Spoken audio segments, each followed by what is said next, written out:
Hello friends, I hope you all are in good shape. We have been interacting and discussing a lot of things in English for a few days. We have covered some topics of grammar and some topics of literature too. I thought to take a part of poetry appreciation as well. We always give some poetic devices when we try to understand poetry. There are many poetic devices which are used to analyze the beauty of poetry. Today, we will be doing figures of speech. Figures of speech is a very common topic in English. It is only used in poetry. It's not so, but it is also used in other parts too. Let us find out what this phrase means and its importance. Let us first understand the basic concept of figures of speech. What figures of speech actually is.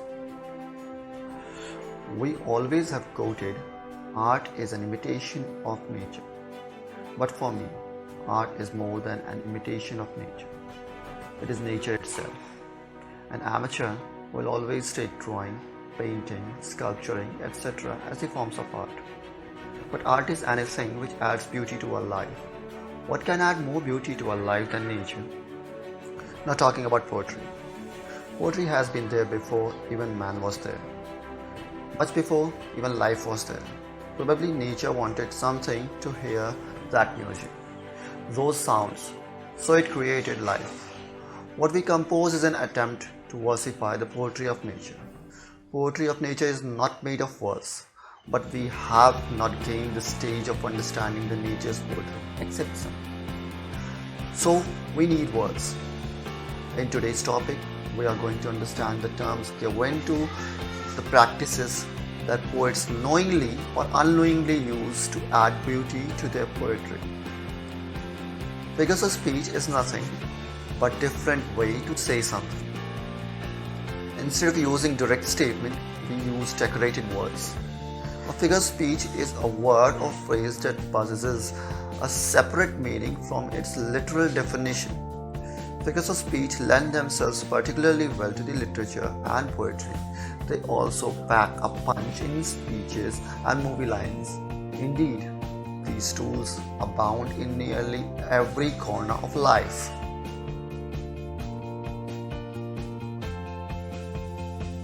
Now let us discuss the use or purpose of a figure of speech.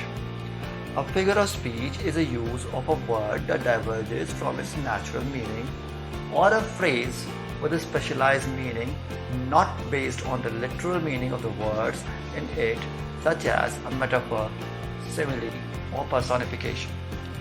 Figures of speech often provide emphasis, freshness of expression, or clarity. However, clarity may also suffer from their use, as any figure of speech introduces an ambiguity between literal and figurative interpretation. A figure of speech is sometimes called a rhetoric or a locution. To speak well, you must write well, and to write well, you need to know the figures of speech and their correct usage. It must not be used too much, or the purpose will fail. In poetry also, there were times the poets had started using figures of speech to decorate their words. In that case, it showed that they were men of words, but the whole idea of writing the piece was sabotaged because of excessive use of literary arts. In short, figure of speech is not to decorate the poetry or to show the knowledge, but a tool to bring out the beauty and to grab the attention. Now let us see how many types of figure of speech are there. There has been no incident which can tell us that how many types of figure of speech are there in English. There have been some differences in the number, but most of the experts believe that there are over 20 types of figures of speech, or 20 to be more precise. Though there are 22 figures of speech, none can identify or learn them all. In fact, every statement we use has a figure of speech in it. Yet, we will do most important 20 figures of speech. Some of the most important figures of speech are alliteration, anaphora, antithesis, apostrophe, assonance, chiasmus, euphemism, hyperbole, irony, litotes, metaphor, metonymy, onomatopoeia, oxymoron, paradox, personification, pun, simile, synecdoche, and understatement.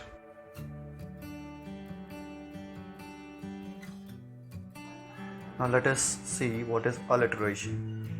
Alliteration is the repetition of an initial consonant sound. As simple as that. It is the repetition of sound, not letters, characters, or alphabets. Some points must be kept in mind while looking for alliteration. Alliteration is the repetition of sounds, not just letters. Alliteration words don't have to be right next to each other.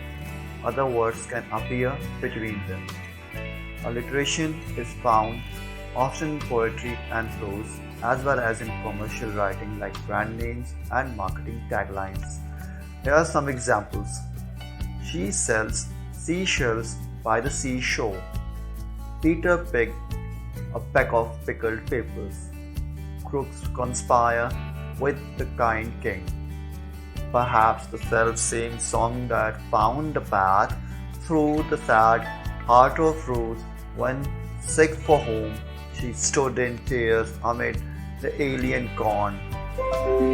The same that oft times hath charmed magic casements opening on the foam of perilous seas in fairy lands forlorn. Now let us see what is simile. Simile is a figure of speech in which two fundamentally unlike things are explicitly compared, usually in a phrase introduced by like or as. For example, he sat as still as a mouse, in futile hope that whoever it was might go away after a single attempt. But no, the knocking was repeated.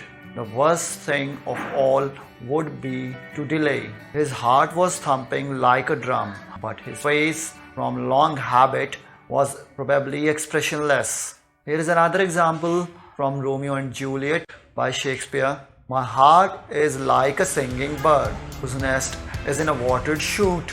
My heart is like an apple tree whose boughs are bent with sickest fruit. My heart is like a rainbow shell that paddles in Halcyon sea. My heart is gladder than all these, because my love is come to me.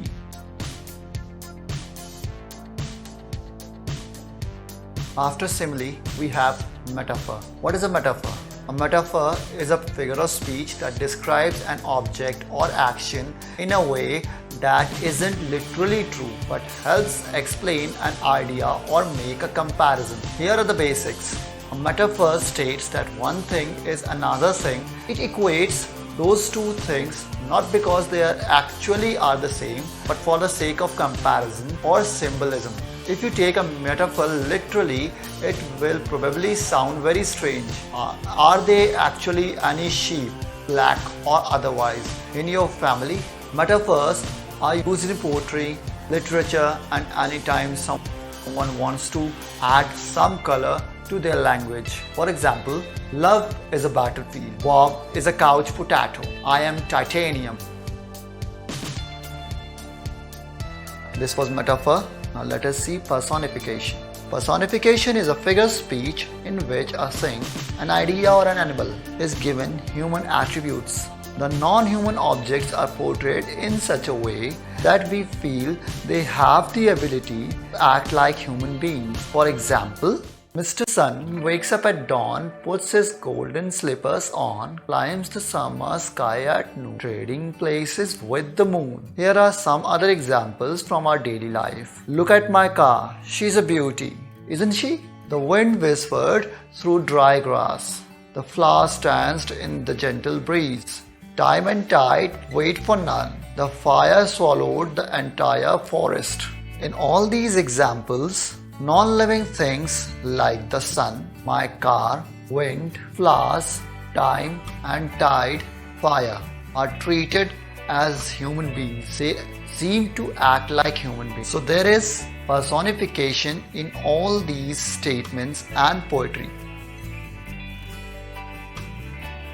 After personification, we have an interesting figure of speech. It is called hyperbole. Hyperbole, derived from a Greek word meaning overcasting, is a figure of speech that involves an exaggeration of ideas for the sake of emphasis. It is a device that we employ in our day-to-day speech. For instance, when you meet a friend after a long time, you say, "Been ages since I last saw you." You may not have met for 3 or 4 hours or a day, but the use of the word ages exaggerates the statement to add emphasis to your weight. Therefore, a hyperbole is an unreal exaggeration to emphasize the real situation. Here is another example from Hamlet.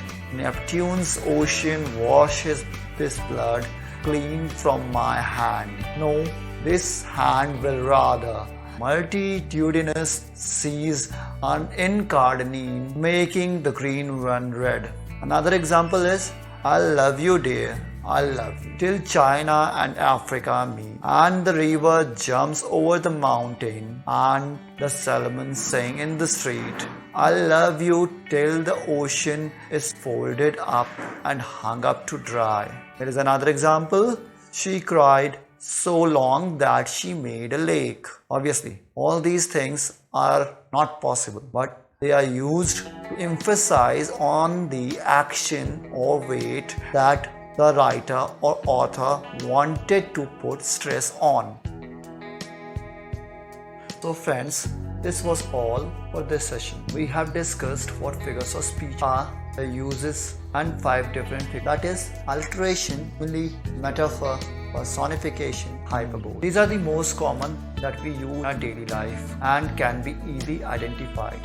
Language beauty is that it is a tool to express ourselves. So speech are used to fulfill the purpose, devise our words by changing our presentation of words. But remember, too much of decoration also spoils the beauty of anything. What will be the use of anything if it is not able to serve the purpose? Figures of speech must also not be used too much. Words should be easy to understand, not to show your knowledge. Your expression is your knowledge. Your knowledge is not your expression.